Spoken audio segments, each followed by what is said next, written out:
about to take you for an incredible ride on board the most unusual, the most over-the-top rail cars in America.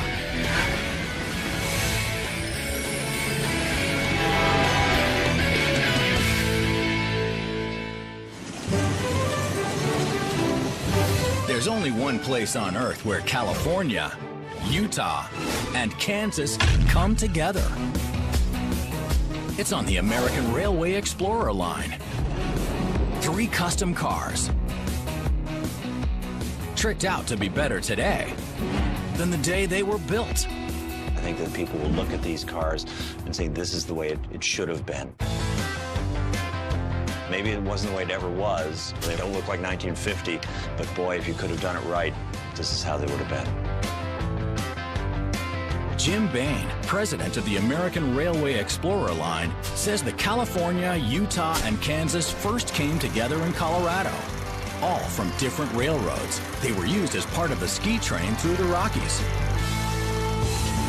Today, the 3 cars look like a matching set, and they charter for thousands of dollars apiece. I don't think that you would ever notice that these 3 cars, the Utah, the California, and the Kansas, would have fit together at all. The California domed car originally ran from Chicago to Seattle on the Northern Pacific Railway. The Kansas was the private car of the president of the Rio Grande Railroad. And the Utah, originally built in 1948, was a coach car for the Rock Island Railroad. Later, it sold to the Casablanca Ceiling Fan Company and was converted into a traveling showroom. You can imagine there were ceiling fans throughout this car. It's kind of scary for tall people. It traveled the country, showing off their product line. When we acquired it, we converted it into this beautiful lounge car. This is how the Utah used to look. And this is how it's been reconfigured today. More than $500,000 later. Well, we ripped out everything. Took it down to its bare walls, and then started laying in all this nice mahogany. And the ceiling was reconfigured to be like this with these little drop panels above. And all the mechanical systems were renewed, too. We built in the bar down at the other end, too. It didn't have a bar before. And Jim says no matter where the train tracks lead the Utah, its bar is now called Best bar in town. The Utah, along with the California and the Kansas, now look like they were made for each other. And that's all by design. There was a great deal of influence from the Orient Express. Owner had gone over and had ridden the Orient Express and came back with a vision of how he wanted these cars to be. So we created cars that look like the Orient Express, but in America. There was only one person who could make that happen. Mr. James Park of London was involved with the renovation of the Venice-Simplon Orient Express train, and so we had him come over and he did the architecture for these cars. All 3 cars are decked out in deep, dark mahogany, accented with a bird's eye maple. A rare combination that you may not be able to find anywhere else. We take a lot of pride in that. The woods, as we understand now, would be almost impossible to get because the hardwoods are so hard to find anymore.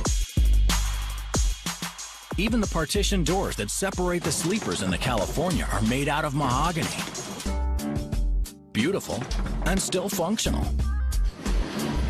One of the great things about these suites in the California car, they're master suites, this wall can be moved back and folded away to create a much larger room.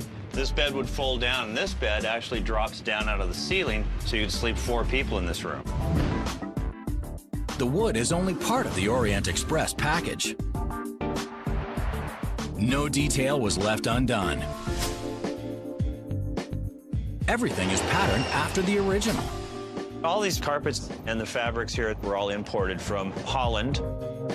It's mohair, and it's the same type that they use in a Rolls-Royce. The carpets themselves were specially woven for us with a pattern that we designed in England and brought over. There are even real pieces of the Orient Express on board. draperies. These little table lamps were all from the Orient Express as well, so it emulates it quite well. They may look like sisters, but they are definitely not identical triplets. The California could be the prettiest of the three. It sleeps 16 and has a dome like no other private car on the tracks today. There's several of them that run across the nation, but ours is the prettiest. Most of the domers running the rails today use metal to frame the giant windows. The California is carved wood. Woodworkers are amazing to me. I mean, how they can create something like this. And it wasn't really bent wood, they were carved pieces of wood. So you start with a very large piece and carve it down into just the curve that you need here. It was just a lot of small workmanship. And as you kind of notice around here, there really aren't any nail holes or any kind of way that, how did they hold this whole thing together? Blind joints and stuff that they did in here, it's a mystery to me. One mystery Jim can clear up is how dome cars were born. They were modeled after the old planes from World War II. The Vista Dome was actually invented in the Glenwood Canyon in Colorado. A locomotive engineer was going through and enjoying this magnificent view through the canyon and thought there ought to be a way for passengers to enjoy this too. So he had had some military experience with B-52s or something, you know, had this curved glass idea, and so he adapted that to a rail car, and they created the Vista Dome. The California has the best view. The Utah is the party car. But the Kansas has a platform where the rich and famous have stood. In 1996, the World Economic Summit came to Denver, and so they were looking for something to do with the spouses of the world leaders. And we were chosen to take them up to Winter Park for a luncheon. So all the first ladies, and one of those being Hillary Clinton. We've also had Neil Young, Seal, and a few other stars on the train, too. These three fabulous cars are all stars in their own right. Heavenly works of art, with the devil in the detail. One of the great details of the cars is exquisite marquetry work that they did. These are inlaid pieces of wood that were all done in England. This is the Surgo lily, which is the state flower for Utah, which is this car that we're in. The other cars, the California has the poppy, Kansas has the sunflower. The Kansas also has tulips lighting up the lounge. And etched in the glass.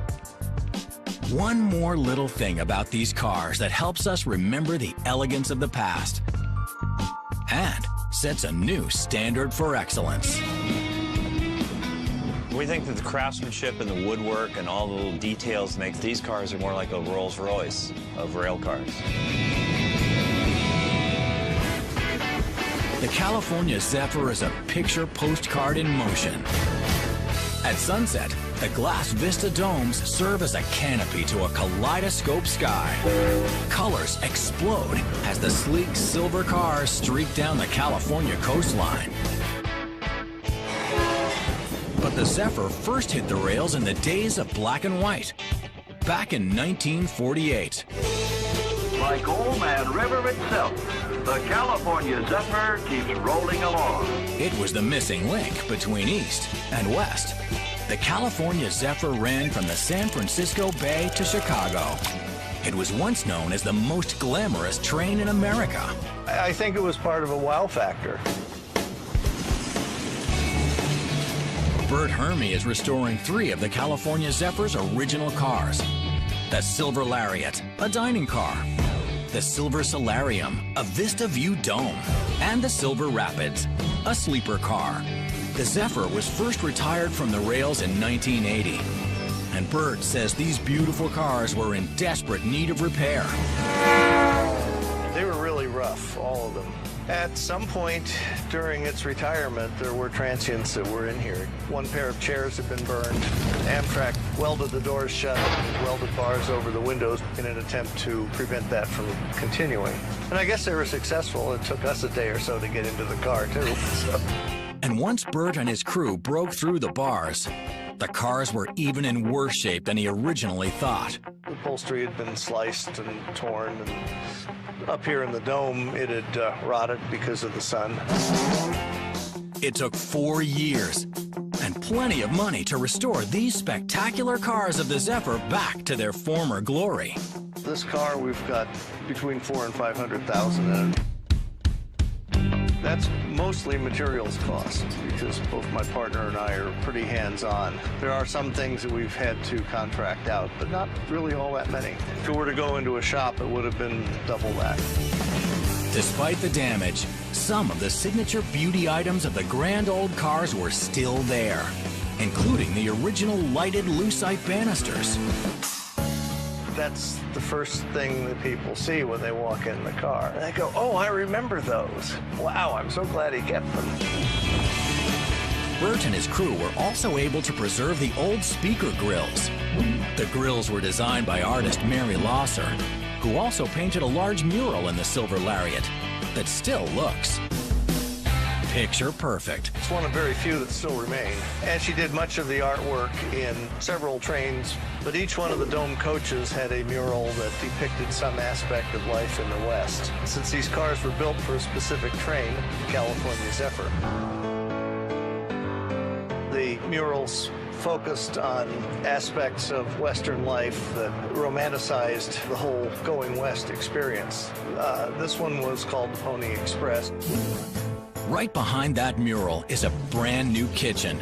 It's a new part of this grand old car that Bert put in when he turned the glassed Vista Dome into a car of fine dining for paying passengers. Dinner is now being served in the Clifford McDaniel was a porter for decades, and now dresses up the Lariat's dining room. Enjoy your dinner. I still enjoy it because I like making people comfortable and making them happy, and I want them to remember the experience that they had. So I like to kind of be like an ambassador. Cliff says the food on the Lariat is fantastic, but the train adds the true flavor. Just look out the window on either side. You see America. And what more pleasant way to enjoy the scenery than from a train window.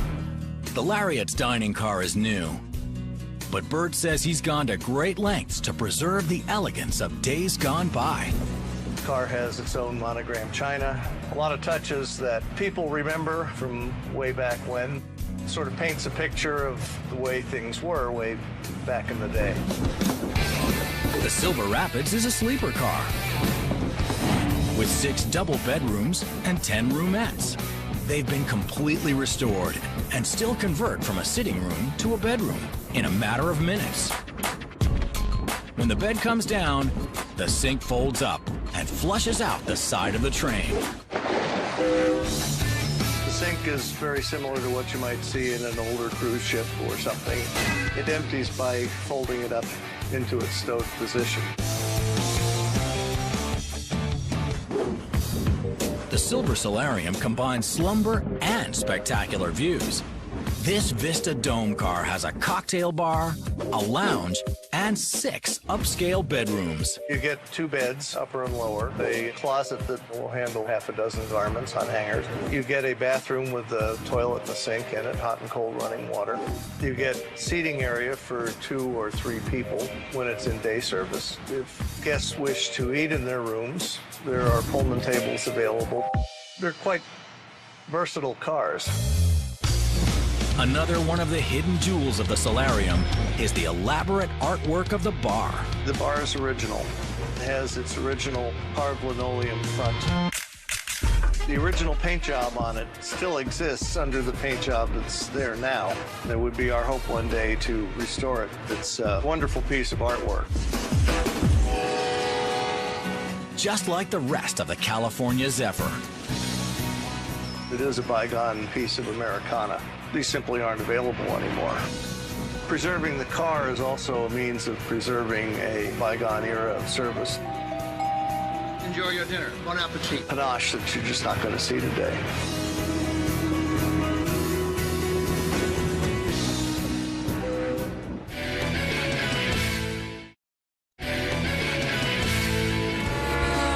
For most people, owning one expensive private rail car is plenty.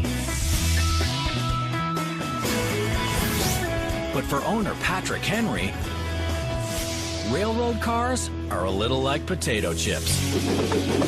He couldn't have just one. I had the opportunity to purchase a train car, and I basically lost my head. Patrick not only lost his head, but also his heart to these two beautiful rail cars. I was going to buy one car and I ended up buying two cars. Today, those cars are known as the Evelyn Henry, named after Patrick Henry's mother. I'm a ref being chased out of town after the worst game of my career. You forget one down, and the whole stadium turns on you.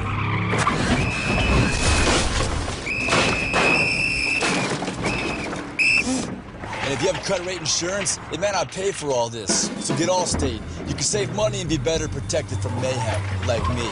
Shop less, get more. Make one call to an Allstate. R. Henry, in memory of his father. Well, my father was a railroad man for 41 years on the Santa Fe Railroad, and that's where I fell in love with trains. He would always take us on his inspection trips, and we'd get to do the fine dining, and I was so fortunate when I was a child. I traveled on the back of trains for almost, it seemed like, every summer. Now, Patrick can relive those summertime trips aboard his very own matching pair of tricked-out rail cars. A passion that Patrick shares with his friends and family that come aboard. The elegant interior of the Warren R. Henry Dome car was inspired by legendary architect Frank Lloyd Wright and originally completed in 1955. Packed inside is a full kitchen, dining room, and a spacious lounge on the main level. Upstairs flashes with snapshots of America zooming by. Here, in the main dining room, the car's pampered passengers can take their meals in high style while bathing in the soothing glow of this massive, one-of-a-kind lighting fixture. I think a lot of people, when they first come on board, is they don't understand just how elegant these train cars can be. Patrick has worked hard to restore the elegance.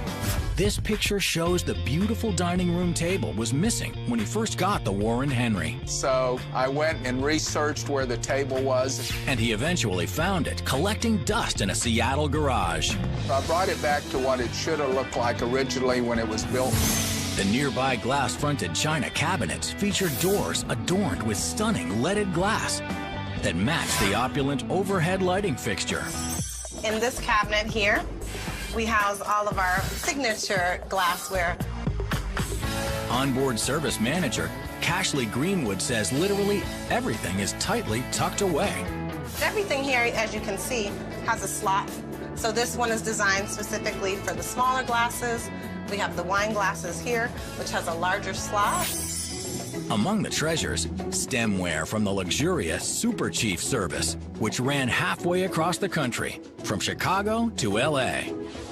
And now we come to an innovation of luxury travel unique in modern railroading.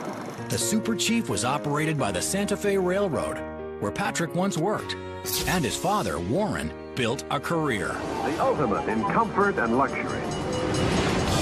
The parlor provides a panoramic view and comfy seating. There are plush sofas and love seats, and swivel chairs that let you chat with friends as you sit back and watch the world go by. Tucked right around the corner, a modern beverage station with its very own well-stocked wine fridge. The gourmet dinner and all the other delicious food is prepared right here in this mini but mighty kitchen. Special latches keep plates in place as the car rips down the rail. And the chef whips up delicacy after delicacy. They're thinking you're going to get a little box lunch of a turkey sandwich, and next thing they know, they're getting shrimp wraps or lobster tail. And so I think people are amazed by the quality of the food that's cooked on board. For dinner, guests are treated to an amazing 4-course, 5-star feast, complete with personalized menus and a choice of fine wines, craft beers, and handcrafted cocktails. Are you usually come home a little bit heavier, though, than so I have to diet a few days after we get off a train trip. Terry Graham, Patrick's girlfriend, may hate jumping on the diet train, but loves riding the rails. It's so relaxing. I'm used to doing air travel because I'm a flight attendant. In air travel, the destination is what's important. Well, train travel is the opposite of that. You don't really care about the destination. You enjoy every minute of being on the rails, looking out the window, relaxing, having your dinner, having your lunch, and enjoying every moment of the ride.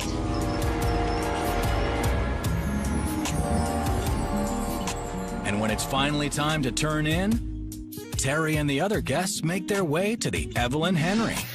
Patrick's beautiful private sleeping car was built in 1954 and sleeps up to 14 people in one master suite and 6 double bedrooms.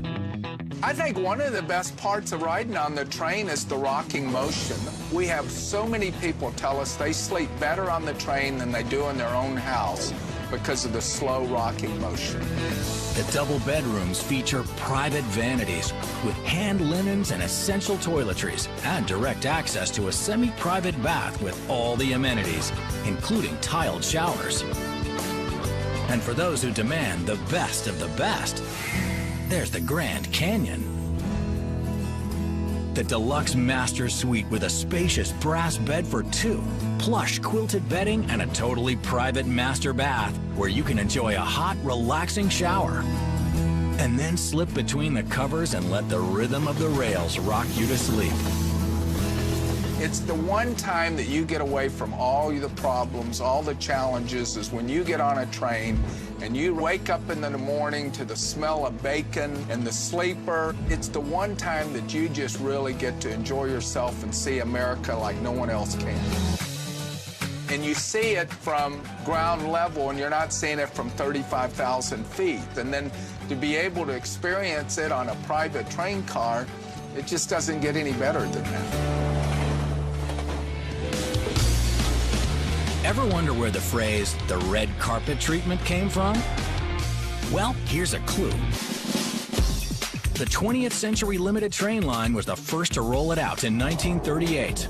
The royal red carpet stretched the length of a football field, from the engine room to the observation car, and hosted the most famous feat of its day. The 20th Century Limited was the most famous train in the world because it operated on a very, very fast schedule between New York and Chicago. So it carried all the movie stars, corporate executives, money moguls.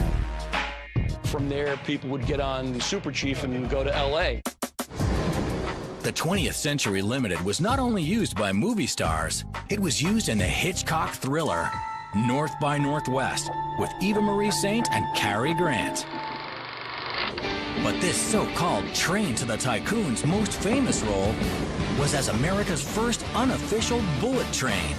We're going 90 miles an hour. Remember, automobiles didn't travel with that speed on interstate highways. They were traveling on 2-lane roads throughout the United States at probably 50 miles an hour or so. So this was fast.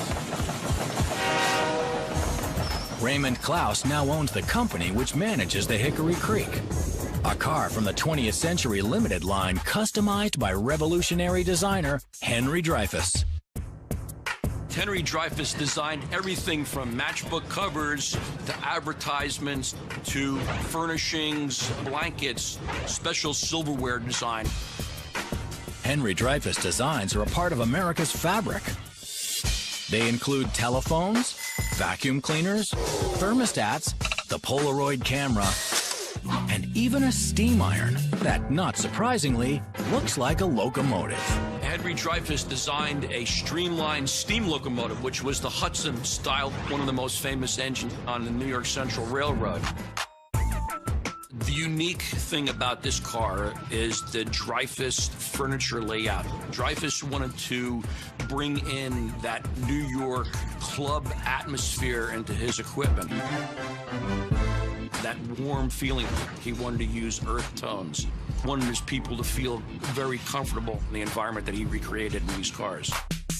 All of Dreyfuss's genius was almost destroyed in 1967 when the Hickory was sold. The grand old car had been reconfigured, then gutted by the time Raymond rescued it in 1992. You can see from the outline on the floor where the old rooms had been. The car was on the scrap line at Palmetto, Florida. They really didn't care about it anymore, and the vandals got to it, and they stole things out of the inside of the car, and they graffitied up the inside of the car and broke windows. I remember looking at the car and saying to my father, "You're nuts. You cannot restore this. It should be razor blades." Raymond's son Scott tried to talk his dad out of restoring the Hickory Creek, but soon found it would become a family project. In fact, Scott did a lot of the electrical work himself. A lot of sweat, a lot of blood, busted knuckles, and memories rebuilding that car. The car was in unbelievable condition. There were no windows in it. The outside of the body was rotted out. The trucks were in terrible condition. The floor pan was completely rotted through. We had to go to the Pullman archives and find all the original drawings so we could rebuild the car back to its original specifications. It was a monumental task. It took a lot of dedication, it took a lot of engineering, it took a lot of research to get it to the point where it is today.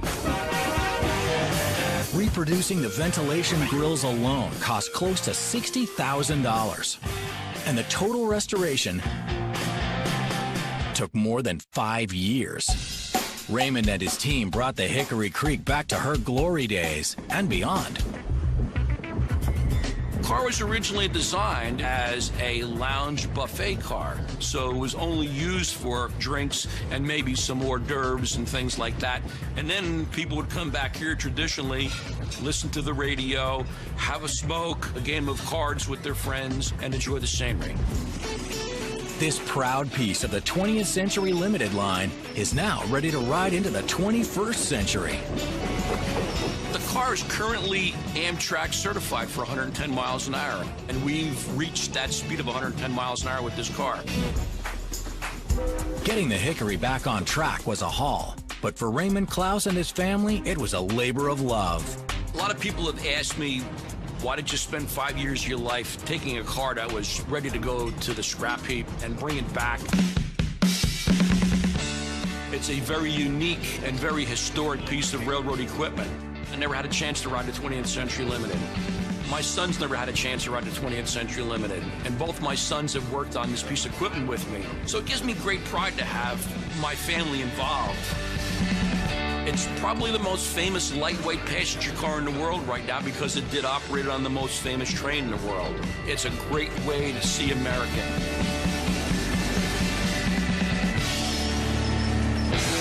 Every tricked-out train is unique and brings something special to town. But this next beauty could be called the Ringleader.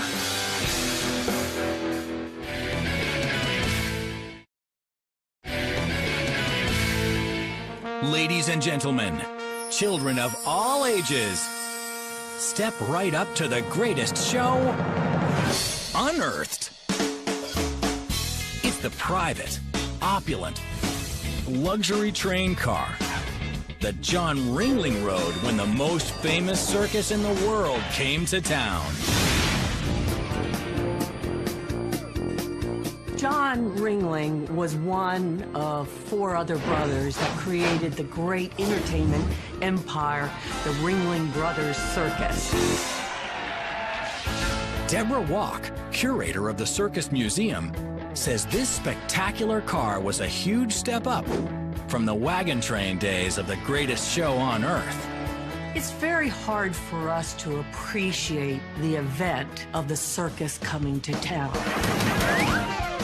Basically, at the turn of 1900, we had 3 major holidays: Christmas, the 4th of July, and when the circus came to town. The 79-foot-long, 65-ton Pullman car is named the Wisconsin, after the Ringlings' home state. John Ringling was the advance person. He would make sure all the contracts were in line so that when the show came to town, there was no doubt, no problem. John and his wife Mabel used the lavish rail car to travel across the country from 1905 to 1916. This was his car. It wasn't owned by the circus. the Wisconsin is a picture of elegance and design. John Ringling hand-picked everything inside, from the rich inlaid mahogany walls to the ornate moldings, to the detailed stained glass windows, even the gold leaf trimmed ceilings. And the cast iron kitchen was state-of-the-art for its time. But this grand old car was more than just derailed after John Ringling sold it in 1916.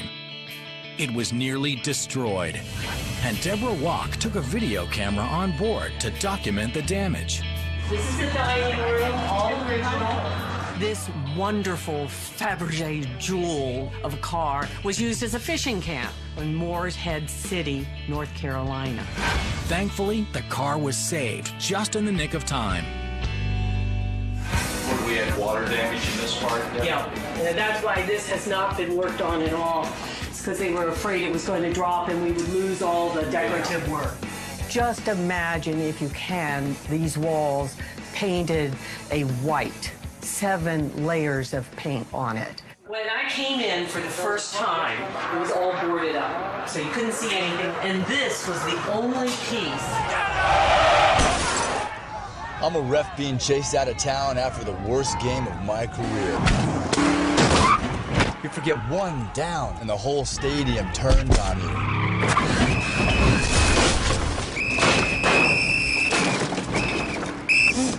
And if you have cut rate insurance, it may not pay for all this. So get Allstate. You can save money and be better protected from mayhem, like me. Shop less, get more. Make one call to an Allstate. Available to look at. You couldn't see anything of this beautiful mahogany except for the one piece of marquetry, which is over my shoulder. But that patch of mahogany heaven was just enough to keep hope alive that the Wisconsin could be saved. But it wasn't just the walls. These beautiful ceilings were also smothered in thick white paint. And so the ceilings were sanded down very carefully, just like in the tree rings, going back, looking at the different colors, getting to the gesso stage and realize the next paint up was the color that the ceilings were originally done. When we got that work done, then we brought it here to the Ringling Museum. And that was a process in itself. Because we're in a building, 180 feet of rail had to be laid to bring the car from the outside inside. Once inside the Ringling Museum in Sarasota, Florida, there was no turning back. I walked in and realized that in spite of the lime green shag carpet, that this was a project that had to be taken on. Look at this. Isn't this beautiful? It just exudes 2 people, John and Mabel Ringling. More than $400,000 was spent to bring the Wisconsin back to life. The restoration was meticulous in detail and history. We were able to get the blueprints. We were able to find builders' photos. The beautiful, detailed moldings on either side of the ceiling had been cut in half. A team of artists hand-made special resin molds to magically piece them back together. But they might have had a little help from above. I really do think that the Ringlings are looking down over our shoulder because even though they destroyed all of the medallions going through the car, we had a left and we had a right, and so that we could put the medallions back together again. The crew that meticulously put the Wisconsin back together left no detail undone, right down to the carpet. The rug you will see is a reproduction that was made by the same company in England, the Wilton Company, and so we were able to find a 1909 carpet sample, of all places, eBay, and be able to have it rewoven to give this real sense of warmth and color that the car has. With all that's been done, it's safe to say bringing the Wisconsin back to life has been more work than, well, a 3-ring circus. I think one other thing that everyone needs to know about this car is that about 80% of what you see here is original. Incredible, a car over 100 years old. We're only missing one window piece. Incredible statement of how this was just meant to be restored.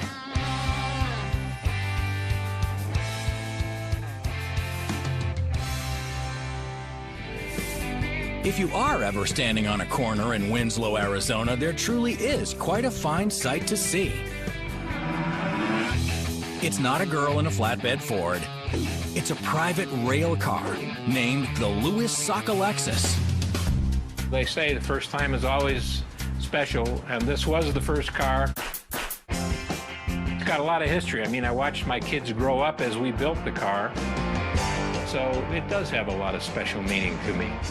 Mike Solwitz is a doctor, but he's the first one to tell you he should have had his head examined for buying the ScotRail.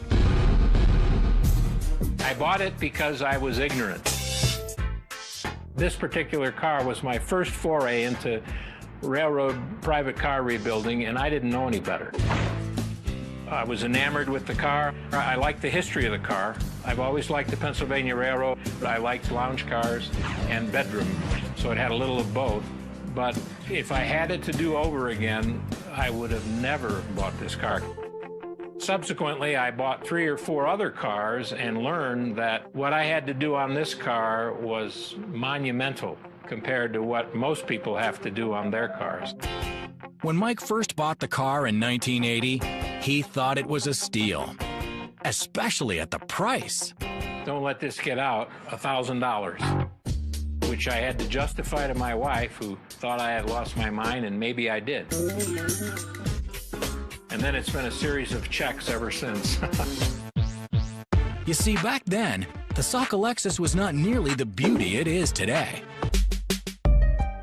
In fact, the doctor says if the private rail car had been one of his patients, he would have told the ER nurse to prepare the family for the worst. I would tell them, notify the family that the chance of this patient making it is probably 1 in 1,000. The ScotRail first hit the rails in the late 1940s as part of the Spirit of St. Louis on the Pennsylvania Railroad. It was a car on their flagship train from St. Louis to New York.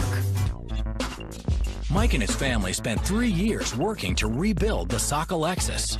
Then he moved his medical practice and was forced to sell his very first precious private car. I was busy setting up my practice and really didn't have the time to devote to the car, so I thought I probably should sell it. Maybe later on I'll get into another car. Another car? Or the same car? Yep, Mike never lost track of his first love, and in 1994, believe it or not, he made a trade offer to get the ScotRail back. I've got this Mercedes. Would you be interested in trading the Mercedes for a railroad car? And we dickered back and forth for several months. I think I threw in a Jeep and a trailer as well. And we did the trade. My wife comes to see the car that she traded her Mercedes for, and all she can see is an empty car that looked just like it did when we sold it. But Mike knew something his wife didn't know. The guy he got it back from had spent a ton of money to rebuild the undercarriage of the car. He bought the car, and then he proceeded to literally rebuild this car structurally from the ground up.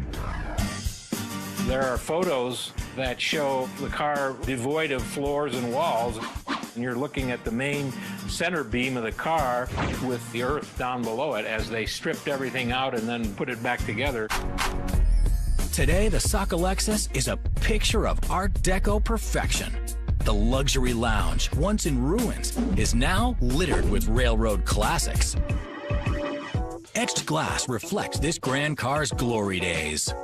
This sandblasting was taken off of a Pennsylvania Railroad schedule from the late 1940s. One of Mike's greatest treasures is this replica of an old radio he and his grandfather used to listen to Cleveland Indian baseball games. The name Louis Sockalexis was the Penobscot Indian who lived in Maine, who was a baseball player for, at that time, were the Cleveland Spiders. They later became the Cleveland Naps in honor of Napoleon Lajoie. And then in 1912, the Indians was the name that was picked in honor of Louis Sockalexis. The Sockalexis celebrates the past, but embraces the future. The cold metal walls have been replaced with warm wood. 2 of the 3 bedrooms have been converted to mirror one another. They now have bunk beds and bookshelves. And there's a shiny new stainless steel kitchen. A labor of love that's turned a $1,000 investment into a lot of blood, sweat, and money. There's well over $500,000 in the car. And any private car owner in the country will not blink an eye with that figure because they know what it takes to rebuild a car. Could you bleep that out for my wife? Mike Sulwitz says his wife has actually been with him every step of the way. Even designed the special cabin doors. A lot of people remark about the wooden doors, and then we have to tell them that these are metal doors that my wife managed to put a faux finish on. But it was Mike's passion that wouldn't let the Sockalexis die.